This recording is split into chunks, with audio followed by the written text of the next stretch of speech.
नमस्कार, आप सभी का स्वागत है यूथ अध्ययन के चैनल पे। देखिए एक बार फिर से मैं आप सभी के बीच एसपीटीजीटी कमीशन 2025 के लिए इंडियन ज्योग्राफी का एक नया विषय भारत की मिट्टियाँ लेके आ चुका हूँ। इस विषय को हम बहुत ही डिटेल से देखने वाले हैं, इसीलिए आप शुरू से लेकर अंत तक आप इस विषय में जरूर बने रहे। अगर बात करें भारत की मिट्टियों में तो सबसे पहले जानते हैं कि मृदा अर्थात मिट्टी जो है वो सॉइल क्या होती है। तो अगर मृदा की बात करें तो मृदा भूमि के ऊपर पाई जाने वाली एक दानेदार परत है, जिसका निर्माण जो है वो मूल रूप से चट्टानों के विखंडित होने से, जब चट्टानें टूटती है उनमें उसमें वनस्पति मिलती है, जीवों के सड़ने गलने तथा जलवायु की क्रिया से निर्मित जो अम्लीय पदार्थ है उसकी लाखों वर्षों की प्रक्रिया के बाद मृदा का निर्माण होता है। इस बात को आपने याद रखना है। तो सबसे पहले हमने जाना कि मृदा कैसे बनती है। मृदा भूमि के ऊपर पाई जाने वाली, आप सभी को पता है, एक दानेदार परत है। उसका निर्माण जो है, जो मृदा का निर्माण होता है वो चट्टानों की विखंडित मतलब कि टूटने से होता है। उसमें जब वनस्पति मिलती है, जीव जब सड़ जाते हैं, गल जाते हैं, कुछ जलवायु की जब क्रिया होती है, तो जब लाखों वर्षों के बाद जो है वो मृदा का निर्माण होता है। इस बात को आपने याद रखना है। अगर आप भी एचपी टीजीडी कमीशन की तैयारी कर रहे हो और आप भी मिडिल क्लास फैमिली से आते हो, जेबीडी कमीशन है, टीजीडी कमीशन है, किसी भी परीक्षा की तैयारी कर रहे हो, तो जुड़िए हमारे साथ मात्र और मात्र 499 रुपीज़ में। अगर आप भी जो है अपना सपना साकार करना चाहते हो तो आपको मिलने वाली है live plus recorded. Live plus recorded का मतलब है कि आप कभी भी और किसी भी समय रिकॉर्डेड क्लासेस को देख सकते हो जो लाइव हुई है।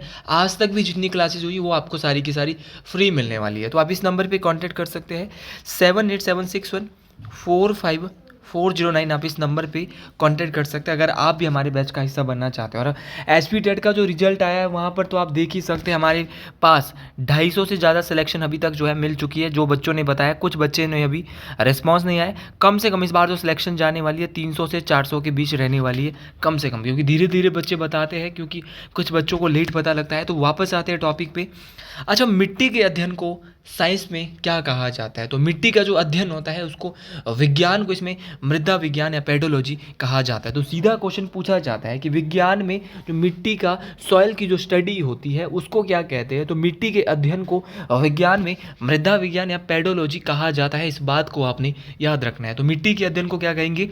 पेडोलॉजी कहेंगे। और जो भारत का जो कृषि अनुसंधान संस्थान है, तो भारतीय कृषि अनुसंधान परिषद ने जो इंडिया की जो एग्रीकल्चर जो काउंसिल है, रिसर्च काउंसिल है, उनके अनुसार भारत की जो मिट्टियां हैं उनको 8 वर्गों में विभाजित किया गया है, मतलब कि 8 वर्गों में बांटा गया है। तो ये क्वेश्चन भी बन सकता है कि मिट्टी के अध्ययन को क्या कहते हैं? बोलेंगे मृदा विज्ञान कहते हैं। उसके बाद क्वेश्चन एग्जामिनर क्या बना सकता है? क्वेश्चन बना सकता है कि आप ये बताइए कि भारतीय कृषि अनुसंधान परिषद के अनुसार भारत की मिट्टियों को कितने भागों में बांटा गया है? तो बोलेंगे भैया 8 भागों में बांटा गया है। इस बात को आपने याद रखना है। तो ये 8 प्रकार की मिट्टी हम कैसे कैसे पढ़ने वाले हैं। तो सबसे पहले बात करेंगे जलोढ़ मृदा, दूसरे नंबर पे काली मिट्टी, फिर लाल मिट्टी, फिर लैटराइट मिट्टी, ये 4 होगी। पांचवी पर्वतीय मिट्टी भी भारत के कुछ हिस्सों में पाई जाती है, दलदली मिट्टी भी पाई जाती है, मरुस्थलीय मिट्टी भी पाई जाती है और कहीं कहीं पे लवणीय मिट्टी भी पाई जाती है। तो भारत का जो कृषि अनुसंधान संस्थान है उसके अनुसार जो है वो भारत में 8 प्रकार की 8 वर्गों में जो मृदा को, मिट्टी को जो है वो क्या किया गया है? विभाजित किया गया है। इस बात को आपने याद रखना है। तो नाम याद रखना है, जलोढ़ मिट्टी, काली मिट्टी, लाल मिट्टी, कहीं पे होगा बर्फीली मिट्टी। तो आप बोलेंगे बर्फीली तो कोई मिट्टी नहीं होती, पर्वतीय होती है, लैटराइट होती है, दलदलीय होती है, मरुस्थलीय होती है और लवणीय होती है। तो सारे आपको याद रखनी है। अच्छा, अगर बात करें भारत के क्षेत्रफल के अनुसार, तो भारत के क्षेत्रफल के अनुसार सबसे ज़्यादा क्षेत्रफल पर पाई जाने वाली 4 प्रकार की मिट्टियाँ हैं। अच्छा, पहले तो हमने बोला कि 8 वर्गों में विभाजित किया गया, लेकिन अगर भारत की सबसे अधिक क्षेत्रों पे, क्षेत्रफल पे जो मिट्टियाँ पाई जाती है, एरिया में जो मिट्टी पाई जाती है, वो 4 प्रकार की मिट्टी पाई जाती है। आपकी जलोढ़ मिट्टी पाई जाती है, आपकी लाल मिट्टी पाई जाती है, आपकी काली मिट्टी पाई जाती है और आपकी लेटराइट मिट्टी पाई जाती है। तो इन चारों को ही हम बहुत डिटेल से देखने वाले हैं। जलोढ़ मिट्टी को देखेंगे, लाल मिट्टी को देखेंगे, काली मिट्टी को देखेंगे और साथ में आपका लेटराइट मिट्टी को देखने वाले हैं। लेकिन मिट्टियों को पढ़ने से पहले आपको एक चीज़ और पता होनी चाहिए कि भारत के अधिकतर या ज़्यादा क्षेत्रफल पर 4 प्रकार की मिट्टियाँ तो पाई जाती है, लेकिन भारत की मिट्टियों में कितने प्रकार की, कितने तत्वों की कमी भी होती है। तो भारत की जो मिट्टी होती है इसमें 3 तत्वों की कमी होती है। अच्छा, 3 तत्व कौन कौन से? तो बोलेंगे नाइट्रोजन, फॉस्फोरस और ह्यूमस। अच्छा, ह्यूमस क्या होता है इसके बारे में भी डिटेल से बात करने वाला है। तो याद रख लेना कि जो भारत की मिट्टियाँ है इस पे 3 तत्वों की क्या होती है? मुख्यतः जो है वो 3 तत्वों की कमी होती है। नाइट्रोजन की कमी होती है, फॉस्फोरस की कमी होती है और ह्यूमस की कमी होती है। इस बात को आपने याद रखना है। अच्छा, नाइट्रोजन और ऑक्सीजन, फॉस्फोरस, इसके बारे में तो आपको पता है, लेकिन ह्यूमस आपके सामने मिट्टियों में एक नया नाम आ रहा है। अब आप बोलेंगे कि ह्यूमस क्या होता है, तो ह्यूमस आप देख रहे होंगे, ये ह्यूमस है यहाँ पे। तो ह्यूमस जो है वो भूरे काले रंग का कार्बनिक पदार्थ है। पहली बात तो ये पूछी जाती है कि भारत की मिट्टियों में ह्यूमस की भी कमी होती है, और ह्यूमस जो है वो भूरे काले रंग का एक कार्बनिक पदार्थ होता है जो पेड़ पौधों तथा जंतुओं के प्राकृतिक रूप से सड़ने गलने से जो कार्बनिक पदार्थ निर्मित होता है। तो जब पेड़ पौधे जंतु जब प्राकृतिक रूप से, नेचुरल रूप से जो है वो सड़ गल जाते हैं, तो उससे जो कार्बनिक पदार्थ बनेगा उसको ही ह्यूमस कहेंगे। तो ह्यूमस का निर्माण होता है पेड़ पौधों और जंतुओं के प्राकृतिक रूप के सड़ने गलने से, ये बात आपको याद रखना है। और ह्यूमस का जो रंग है वो भूरा काला रंग का ये कार्बनिक पदार्थ होता है ह्यूमस, इस बात को आपने याद रखना है। इनको आपने बहुत डिटेल से आपने सुनते जाना है। तो ये ह्यूमस है, भूरे काले रंग का आपको नज़र आ रहा होगा, और ये पेड़ पौधों या जंतुओं के प्राकृतिक रूप से सड़ने गलने से बनाए कार्बनिक पदार्थ है, इस बात को आपने याद रखना है। तो सबसे पहले आज बात करते हैं जलोढ़ मिट्टी की। तो जलोढ़ मिट्टी की बात करेंगे, तो अगर जलोढ़ की बात करें तो जलोढ़ मिट्टी को दोमट मिट्टी या कछारी मिट्टी भी कहते हैं। तो सीधा क्वेश्चन पूछा जाता है, भारत की वो कौन सी मिट्टी है जिसको दोमट मिट्टी और कछारी मिट्टी भी कहा जाता है। तो दोमट मिट्टी और कछारी मिट्टी भारत की जलोढ़ मृदा, एलुवियल सॉइल जिसको आप अंग्रेजी में कहते हैं, इसको कहा जाता है। अच्छा, ये कहाँ पे होती है? तो ये जो है जो जलोढ़ मिट्टी है वो आपकी होती है आपके मैदानी क्षेत्रों में। अच्छा, इन नदियों द्वारा क्या होता है, पहाड़ी क्षेत्रों में, मान लो ये पहाड़ियाँ है, यहाँ पे जलोढ़ मिट्टी है, तो नदियाँ अपने साथ इसको कहाँ पे ले जाती है, मैदानी भागों में। तो याद रखना, भारत की वो मिट्टी या जलोढ़ मिट्टी नदियों द्वारा पहाड़ी क्षेत्रों से लाकर मैदानी क्षेत्रों में बिछा दी जाती है। क्वेश्चन ये पूछा जाएगा कि भारत की वो कौन सी मिट्टी है जो कि नदियों द्वारा पहाड़ी क्षेत्रों से लाकर मैदानी क्षेत्रों में बिछा दी जाती है, तो क्या बोलेंगे भैया? याद रखना है तो बोलेंगे, तो ये है आपकी जलोढ़ मिट्टी। जलोढ़ मिट्टी भारत में पाई जाने वाली सर्वाधिक उपजाऊ मिट्टी है। सबसे फर्टाइल जो आपकी सॉइल है भारत की, वो एलुवियल सॉइल है, जिसको जलोढ़ मिट्टी हिंदी भाषा में कहा जाता है। दो प्रकार के, दो नाम है इसके, दोमट मिट्टी भी इसको कहते हैं, कछारी मिट्टी भी इसको ही कहते हैं। अच्छा, दूसरी बात आपको याद रखनी है, भारत में पाई जाने वाली सर्वाधिक उपजाऊ मिट्टी है, इस बात को आपने याद रखना है। और दूसरी बात आपको याद रखनी है, ये कहाँ पे पाई जाती है, इसका क्षेत्र भी आपको पता होना चाहिए। तो संपूर्ण उत्तरी मैदान में पाई जाती है और तटीय मैदान में। तट बोले तो मान लो ये भारत है, एक तो ये भारत का उत्तर वाला एरिया, यहाँ पे तो पाई जाएगी साथ में। तो संपूर्ण भारत के उत्तरी मैदान में और तटीय मैदान जो आपका कोस्ट वाला एरिया है, यहाँ पे कौन सी मिट्टी पाई जाती है, तो बोलेंगे यहाँ पे जो मिट्टी पाई जाती है वो आपकी जलोढ़ मृदा पाई जाती है, इस बात को आपने याद रखना है। तो जलोढ़ मृदा किस क्षेत्र में, क्षेत्र बहुत इंपॉर्टेंट है। अच्छा, जो आपकी जलोढ़ मिट्टी होती है इसमें किसकी प्रचुरता पाई जाती है, ये भी बहुत बड़ा इंपॉर्टेंट क्वेश्चन है। तो चूना और पोटाशियम की प्रचुर मात्रा में, याद रखना, चूना और पोटाशियम जो होता है वो प्रचुर मात्रा में जलोढ़ मृदा में पाया जाता है, इस बात को आपने याद रखना है। अच्छा, इसमें किसकी कमी होती है, तो मैंने आपको थोड़ी देर पहले ही एक बात बोली थी कि जो जलोढ़ मिट्टी होती है यहाँ पर 3 प्रकार की कमी देखने को मिलती है। कौन कौन सी, तो ये भी आपने याद रखना है। तो यहाँ पर नाइट्रोजन की कमी देखने को मिलेगी, फॉस्फोरस की और ह्यूमस। तो जो वैसे तो भारत की मिट्टियों में 3 प्रकार की कमी होती है, तो जलोढ़ मृदा में भी 3 प्रकार की कमी देखने को मिलती है, इस बात को आपने याद रखना है, नाइट्रोजन, फॉस्फोरस और ह्यूमस। अच्छा, अगर बात करें जलोढ़ मिट्टी की, तो जलोढ़ मिट्टी धान की खेती के लिए काफ़ी अच्छी मानी जाती है। तो भारत की वो मिट्टी जो धान की खेती के लिए काफ़ी अच्छी मानी जाती है तो वो जलोढ़ मिट्टी है, तथा साथ ही में गेहूं, मक्का, तिलहन और आलू की खेती के लिए भी काफ़ी प्रसिद्ध है, इस बात को आपने याद रखना है। तो धान की खेती के लिए सर्वाधिक प्रसिद्ध है, साथ में गेहूं हो गया, मक्का हो गया, तिलहन हो गया, आलू की खेती के लिए भी ये मिट्टी काफ़ी प्रसिद्ध है, इस बात को आपने याद रखना है। और ये जो चीज़ें हैं शायद ही आपको कोई कराने वाला है ऑफलाइन कोचिंग सेंटर में, यहाँ से देखकर बहुत सारे लोग ये चीज़ें यहाँ पे अपनी एकेडमियोज में करा रहे हैं, तो बहुत अच्छी बात है। ज्ञान मैं सोचता हूँ बांटने से बढ़ता है। मेरे पास अपने नोट्स थे, मैं यूट्यूब पे इनको पढ़ाना चाहता हूँ, डिटेल से पढ़ाना चाहता हूँ, मुझे अच्छा लगता है। तो मैं चाहता हूँ कि ज़्यादा से ज़्यादा ये नोट्स पूरे हिमाचल के अंदर लोग इसको बनाएं, पढ़े और सिलेक्शन ले। अच्छा, बात करते हैं जलोढ़ मिट्टी। जो एलुवियल सॉइल होती है, जलोढ़ मिट्टी जो होती है वो कितने प्रकार की होती है, तो बोलेंगे भैया 2 प्रकार की होती है। एक होती है बांगर, दूसरी होती है खादर।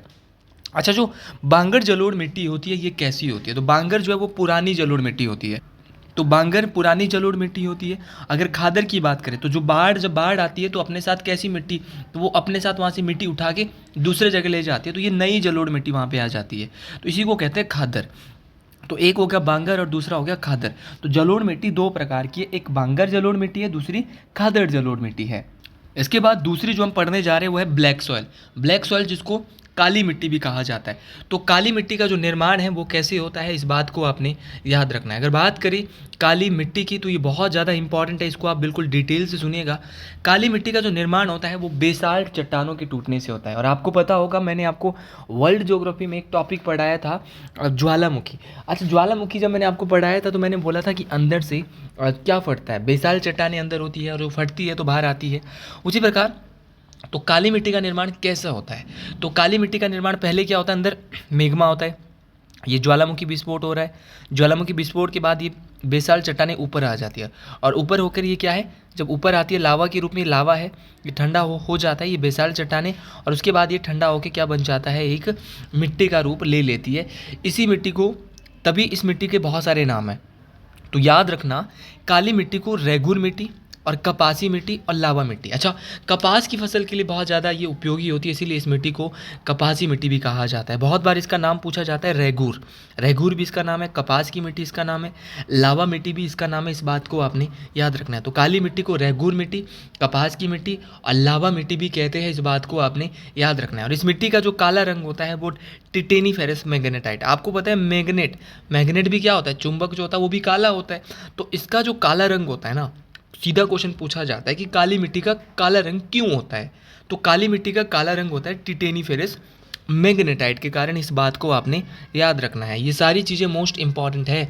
और ट्रिक आप याद रखो कि मैग्नेट, अच्छा मैग्नेट काला होता है, इसीलिए काली मिट्टी का रंग भी जो है वो क्या होता है, काला होता है। इस बात को आपने याद रखना है। बेहतर तरीके से बातों को याद रखोगे तो बहुत सारी चीज़ें मेरे भाई क्लियर होने वाली है, बहुत बेहतर तरीके से क्लियर होने वाली है। आप इनको पढ़ते रहिए, मैं गारंटी विद श्योरिटी के साथ कह सकता हूँ कि यहाँ से बहुत सारी चीज़ें आप क्लियर करने वाले हैं। तो भारत की वो मिट्टी जिसको कपासी मिट्टी, रेगुर मिट्टी और लावा मिट्टी भी कहते हैं, तो वो आपकी काली मिट्टी है। गलती करने की गुंजाइश नहीं होनी चाहिए। और अगर आप भी मिडिल क्लास फैमिली से हो तो आप हमारे जो है वो ऐप को ज्वाइन कर सकते हो। बहुत कम फीस है, 499 रुपये, कोई भी कर सकता है। अच्छा, अब बात करते हैं काली मिट्टी जो ब्लैक सॉइल होती है उसका क्षेत्र क्या कौन कौन सा है भारत में। तो काली मिट्टी मध्य प्रदेश में पाई जाती है, आपके गुजरात में पाई जाती है, महाराष्ट्र में पाई जाती है, आपके उत्तरी कर्नाटका में पाई जाती है। आपके प्रायद्वीपीय भारत में काली मिट्टी सबसे ज़्यादा पाई जाती है। तो प्रायद्वीपीय भारत में जो है वो काली मिट्टी कहाँ सबसे ज़्यादा पाई जाती है, तो काली मिट्टी सबसे ज़्यादा प्रायद्वीपीय भारत वाले क्षेत्र में पाई जाती है। अच्छा, बात करें काली मिट्टी सबसे ज़्यादा इसका जो विस्तार है काली मिट्टी का, वो भारत के किस राज्य में है, तो सीधा क्वेश्चन पूछा जाएगा तो बोलेंगे भारत के सबसे ज़्यादा महाराष्ट्र में जो है वो काली मिट्टी पाई जाती है। इस बात को आपने याद रखना है। और दूसरी बात आपको याद रखनी है कि काली मिट्टी को कपास की खेती के लिए जो है बहुत ज़्यादा उपयुक्त होती है। तो सीधा क्वेश्चन, ये रैंडम क्वेश्चन कभी कभार पूछ लेता है कि कपास की खेती के लिए जो है वो सर्वाधिक उपयुक्त कौन सी मिट्टी होती है, तो बोलेंगे आपकी कौन सी मिट्टी होती है, तो काली मिट्टी होती है, जो कपास की फसल के लिए बहुत ज़्यादा उपयोगी, कीमती और इम्पॉर्टेंट होती है। तो इस बात को आपने ज़रूर याद रखना है, यहाँ से भी क्वेश्चन आपका बन सकता है। याद रखना, जो काली मिट्टी होती है इसको जुते हुए खेत की मिट्टी भी कहते हैं। अच्छा, आप बोलेंगे कि भारत की वो मिट्टी जिसको जुते हुए खेत की मिट्टी और क्यों कहते हैं। अच्छा, ये क्वेश्चन तो देखो अक्सर हर एक बच्चे के जुबान पे आता है, जब भी वो पढ़ता होगा तो डाउट पे डाउट तो आते रहते हैं। तो पढ़ाई का मतलब ये है डाउट पे डाउट को क्लियर करना, यही तो पढ़ाई का मतलब होता है। तो अच्छा, काली मिट्टी को जुते हुए खेत की मिट्टी इसलिए कहते हैं क्योंकि काली मिट्टी में जल सोखने की क्षमता अधिक होती है। अच्छा, काली मिट्टी ना बहुत जल्दी जल सोख लेती है और जब इसके ऊपर धूप पड़ती है तो इसमें ना ऑटोमेटिकली आप देख रहे होंगे इसमें क्या पड़ जाती है भाई, दरारें से पड़ जाती है, दरारें पड़ जाती है, जिस कारण इसे जुते हुए खेत की मिट्टी भी कहते हैं। ऐसा लगता है कि जोत रखा है। काली मिट्टी पर क्या है, ये एकदम से पहले पानी को सोख लेगी, पानी को सोखेगी, जब इसके ऊपर बहुत तेज़ धूप पड़ेगी तो इसमें ना ऑटोमेटिकली दरारें पड़नी शुरू हो जाएगी काली मिट्टी पर। इसीलिए इस मिट्टी को जुते हुए खेत की मिट्टी भी कहा जाता है। इस बात को आपने याद रखना है। एचपी टेट में आप देख सकते हैं हमारी जो सिलेक्शन रेट है वो देखते ही बनती है। अगर आप में से भी कोई एचपी टेट की तैयारी कर रहा है तो इस मंडे से हमारा बैच शुरू होने जा रहा है एचपी टेट के लिए भी, और कमीशन जेबीटी कमीशन और टीजीटी कमीशन के लिए हमारा बैच रनिंग में है। अगर आप मिडिल क्लास फैमिली से हो, मेरी फ़ीस हर बैच की 500 रुपये है। अगर आप ज्वाइन करना चाहते हो तो दिए गए नंबर 78 मैंने शुरू में भी दिया है, लेकिन एक बार फिर से मैं आपको दे देता हूँ।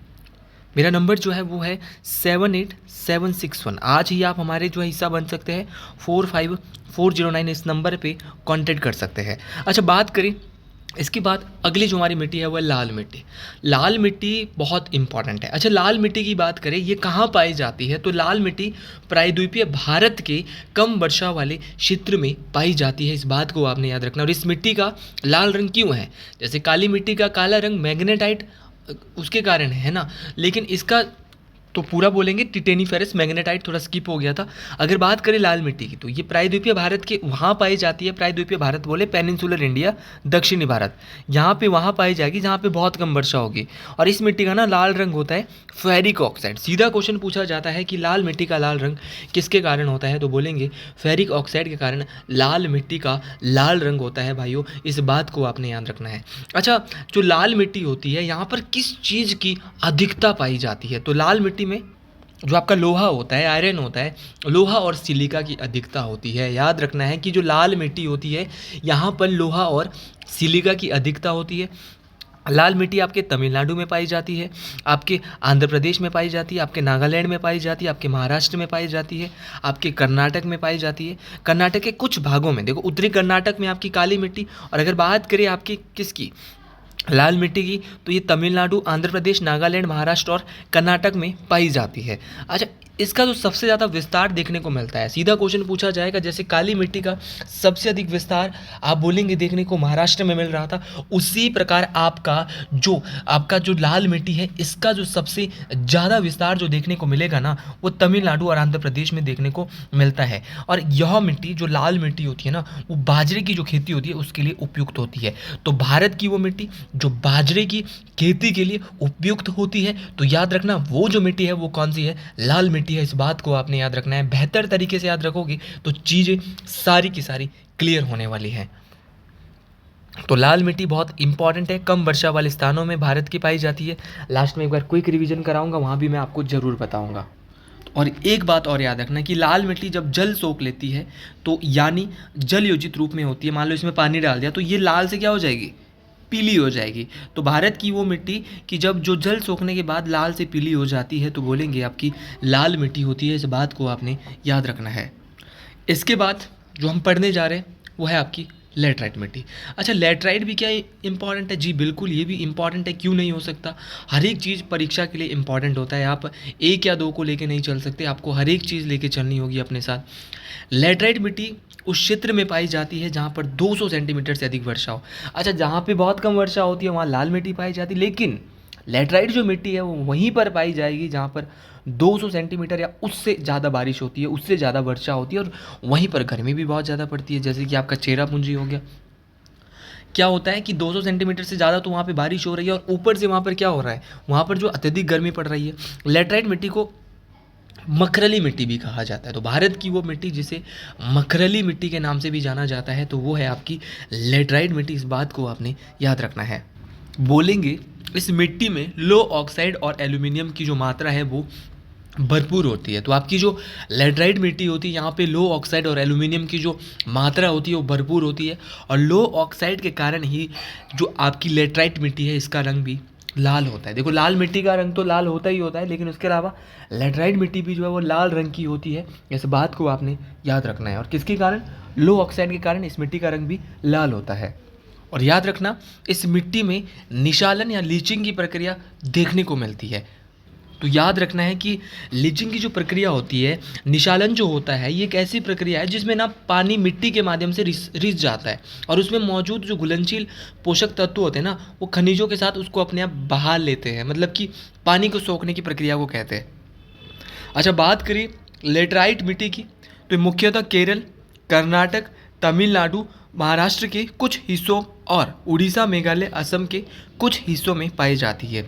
तो केरल में भी पाई जाती है, कर्नाटक में पाई जाती है, तमिलनाडु और महाराष्ट्र के कुछ हिस्सों में पाई जाती है, साथ में उड़ीसा, मेघालय और असम के भी कुछ हिस्सों में पाई जाती है। अगर बात करें लेटराइट मिट्टी का जो सबसे ज़्यादा विस्तार आपको देखने को मिलने वाला है वो आपका केरल में मिलता है। इस बात को आपने याद रखना है। और लेटराइट मिट्टी चाय, कॉफ़ी, इलायची, काजू की खेती के लिए सर्वाधिक उपयुक्त है। इसीलिए इलायची की पहाड़ियाँ कहाँ हैं, मैंने आपको पढ़ा रखा है। इलायची की जो पहाड़ियाँ हैं वो आपकी केरल में है, बहुत इंपॉर्टेंट तरीके से मैंने आपको बताया भी है। तो बहुत इंपॉर्टेंट है किसके फसल के, जैसे धान की खेती के लिए आपकी कौन सी, जलोढ़ मिट्टी, एलुवियल सॉइल। ब्लैक सॉइल किसके लिए, ब्लैक सॉइल मैं आपको बता चुका हूँ कपास की खेती के लिए। उसके बाद मैंने आपको बताया था कि जो आपकी लेटराइट मिट्टी है वो किसके लिए, तो इलायची, काजू और चाय और कॉफ़ी के लिए सर्वाधिक उपयुक्त है। अगर लेटराइट मिट्टी की बात करूँ तो लेटराइट मिट्टी का उपयोग ईंट बनाने के लिए भी किया जाता है। तो ये लेटराइट मिट्टी है, इसका जो उपयोग है वो ईंट बनाने के लिए भी किया जाएगा, इस बात को आपने याद रखना है। तो भारत की वो मिट्टी जिसका निर्माण ईंट बनाने के लिए भी किया जाता है तो वह है आपकी लेटराइट मिट्टी। अगला जो हम पढ़ने जा रहे हैं वह है लवणीय मिट्टी। देखिए लवणीय मिट्टी की बात करें, जिसका नाम ही लवणीय है तो ये नमकीन होने वाली है। तो जब मिट्टी की प्रकृति क्षारीय होती है और उसमें नमक की मात्रा बहुत बढ़ जाती है तो उसे लवणीय मिट्टी कहते हैं। तो ऐसी मिट्टी जिसकी प्रकृति क्या होती है, क्षारीय होती है, मतलब कि नमकीन हो जाती है, बेसिक होती है, और साथ में उसमें जो नमक की मात्रा है, सॉल्ट की जो मात्रा है वो बढ़ जाती है तो उसे सैलाइन या फिर उसको क्या बोलेंगे, लवणीय मिट्टी बोलेंगे। इस बात को आपने याद रखना है। अच्छा, बात करें लवणीय मिट्टी की, तो लवणीय मिट्टी को रे कलर और ऊसर मिट्टी के नाम से भी जाना जाता है। तो भारत की वो मिट्टी जिसको रे मिट्टी, कलर मिट्टी और आपका ऊसर मिट्टी कहा जाता है। तो रे, कलर और ऊसर के नाम से जाने जाने वाली भारत की मिट्टी तो बोलेंगे सर लवणीय मिट्टी है। बहुत डिटेल से पढ़ना है, ऐसा कोई आपको बैच में भी नहीं पढ़ाने वाला है, जैसा मैं फ्री में आपको पढ़ा रहा हूँ, वो भी यूट्यूब के अंदर। अगर आप हमारे क्लासेज में आओगे तो 10 बातें और इसमें ऐड होने वाली है। वहाँ पे रिकॉर्डेड क्लासेस आज तक की फ्री मिलने वाली है, और स्पेशल ऑफर 15 अगस्त पे आपको मैं दे रहा हूँ। पिछली रिकॉर्डेड क्लासेस जितनी भी हुई है सारी की सारी फ्री मिलने वाली है, तो आप इस बैच के साथ ज़रूर जुड़ सकते हैं। दूसरी बात आपको याद रखना है कि भारत में इस मिट्टी का जो सबसे ज़्यादा विस्तार है, जो आपकी लवणीय मिट्टी का जो सबसे ज़्यादा विस्तार भारत में देखने को मिलता है वो आपके गुजरात के कच्छ का जो रण है वहाँ पे मिलता है। इस बात को आपने याद रखना। तो गुजरात का जो कच्छ का रण है वहाँ पे सबसे ज़्यादा विस्तार देखने को मिलता है लवणीय मिट्टी का, इस बात को आपने याद रखना। तो जब मिट्टी की प्रकृति क्षारीय होगी और उसमें नमक की मात्रा बढ़ जाएगी तो उसी को लवणीय मिट्टी कहेंगे। इसके अन्य नाम रे, कलर और ऊसर है, इस बात को आपने याद रखना है। अगली है पर्वतीय मिट्टी। अच्छा, पर्वतीय मिट्टी की बात करें तो इस प्रकार की मृदा का विस्तार, जिसका नाम ही पर्वतीय है, तो इसका विस्तार जो है वो कहाँ पर, पर्वतों पर देखने को मिलता है। यहाँ पर हिमालय पर्वत का विस्तार है, वहीं पर इस प्रकार की मिट्टी पाई जाती है। तो जहाँ पर पर्वतीय मिट्टी बोले तो जहाँ पर्वतों पर पाई जाती है, नॉर्मल सी बात है, हिमालय पर्वत का एरिया जहाँ तक फैला हुआ है वहाँ पर ये मिट्टी पाई जाएगी। बहुत आसान है इसको याद करना। अगर बात करें पर्वतीय मिट्टी की तो इसका विस्तार आपका जम्मू कश्मीर में देख रहे हो आप, जम्मू कश्मीर में है, हिमाचल प्रदेश में, लद्दाख में है, आपका हिमाचल प्रदेश में, उत्तराखंड में है, आपका सिक्किम में है, आपका अरुणाचल प्रदेश में भी है। तो ये सभी राज्यों में आप इस मैप में भी, जो मैंने यहाँ पे मैप आपके सामने लाया है, ये देख सकते हैं। तो जम्मू कश्मीर है, इसमें लद्दाख है, हिमाचल प्रदेश है, उत्तराखंड है, सिक्किम है, अरुणाचल प्रदेश, यहाँ सब में इसका विस्तार देखने को मिलता है। अच्छा, जो आपकी पर्वतीय मिट्टी होती है यहाँ पे कौन सी फसल सबसे ज़्यादा होती है, तो पर्वतीय मिट्टी में अगर बात करूँ तो यहाँ पे आपका सेब, तो भाई आपको पता है हिमाचल हो गया, यहाँ पे बहुत होते हैं, जम्मू कश्मीर में भी सेब होते हैं। नाशपाती हो गया, चाय के लिए बहुत फेमस है, चाय भी होती है जैसे कि आपके थोड़ी बहुत घाटियों में। तो सेब और नाशपाती तो यहाँ पे बहुत ज़्यादा फेमस रूप से होने वाला है, और चाय भी यहाँ पे देखने को मिलती है। इसके बाद है आपकी मरुस्थलीय मिट्टी। अच्छा, मरुस्थलीय मिट्टी की बात करें तो इस प्रकार की मृदा में नमी की कमी होती है। तो जो मरुस्थलीय मिट्टी होती है यहाँ पे ना नमी कम होती है, जो आपकी नमी होती है यहाँ पे कम। तो भारत की वो मिट्टी जहाँ पर नमी कम होती है, तो नमी जो है मरुस्थलीय मिट्टी में होती है, क्योंकि डेजर्ट वाली जो सॉइल होती है यहाँ पे क्या होगा, पानी तो बहुत कम होगा, नमी कहाँ से आएगी। अच्छा, इसका विस्तार जो है भारत में मुख्यतः आपको पता है कि राजस्थान में है, गुजरात में है, दक्षिण पंजाब में है और दक्षिण हरियाणा में है। इस बात को आपने याद रखना है। तो कहीं ना कहीं थोड़ा बहुत दक्षिण हरियाणा में भी देखने को मिलती है, राजस्थान हो गया, गुजरात हो गया और दक्षिण पंजाब में ही देखने को मिलने वाली है। इस बात को आपने याद रखना है। अच्छा, अगर बात करें मरुस्थलीय भूमि की, तो मरुस्थलीय भूमि होने के कारण यहाँ पर खाद्यान्न उगाना मुश्किल है, इस बात को आपने, संभव नहीं है, पर मोटा अनाज जैसे बाजरा, ज्वार और सरसों की खेती यहाँ पर की जाती है। तो देखिए वो फसल हम यहाँ पे नहीं उगा सकते जिसके लिए पानी की आवश्यकता होती है, जहाँ पे नमी की आवश्यकता होती है। अब यहाँ पे नमी की आवश्यकता नहीं है, तो यहाँ पे हम इस फसल को तो उगा सकते हैं। तो मरुस्थलीय मिट्टी का यही सीन है यहाँ पे। तो यहाँ पर क्या है, खाद्यान्न उगाना बहुत मुश्किल होता है। खाद्यान्न बोले तो खाने की जो चीज़ें उनको उगाना यहाँ पे बहुत ज़्यादा मुश्किल हो जाता है। इसके बाद है आपकी दलदली मिट्टी। दलदली मिट्टी का विकास अत्यधिक वर्षा और वनस्पतियों के सड़ने गलने से होता है।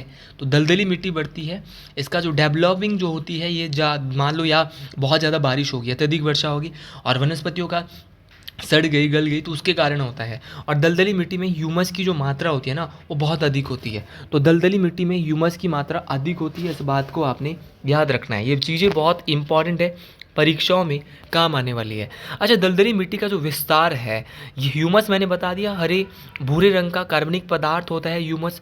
दलदली मिट्टी का विस्तार मुख्यतः केरल, उत्तराखंड और पश्चिम बंगाल के कुछ क्षेत्रों में आपको देखने को मिलने वाला है, इस बात को आपने याद रखना है। तो कहाँ पे दलदली मिट्टी?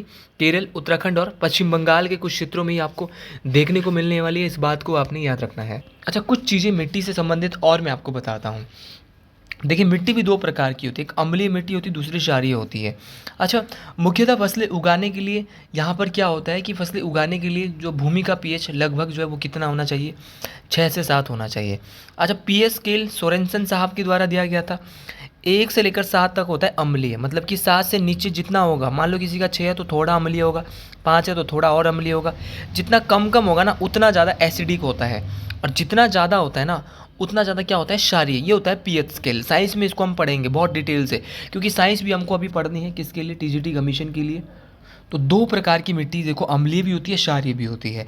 मिट्टी में अम्लता को कम करने के लिए किसका उपयोग किया जाता है? ये क्वेश्चन पूछा जाता है, तो चूने का उपयोग किया जाएगा। और मिट्टी में अगर क्षारीयता को कम करना है तो किसका उपयोग किया जाएगा? जिप्सम का उपयोग किया जाएगा, इस बात को आपने याद रखना है। तो अम्लीय मिट्टी भी होगी, क्षारीय मिट्टी भी होगी। अगर तो खटाई को हटाना है, अम्लीयता को हटाना है, एसिडिक को हटाना है मिट्टी से, तो आपको किसका उपयोग करना पड़ेगा? यूज़ करना पड़ेगा चूने का। लेकिन अगर आपको क्षारीयता को, बेसिक चीज़ों को हटाना है, तो आपको जिप्सम का उपयोग करना पड़ेगा, इस बात को आपने याद रखना है। तो आज के लिए इतना ही। अगर आपको भी मेरी वीडियो पसंद आई है तो कमेंट बॉक्स में ज़रूर लिखिएगा। हर हर महादेव, जय श्री गुल माँ, जय श्री गुल महाराज, जय माँ मंगयाणी, हर हर महादेव।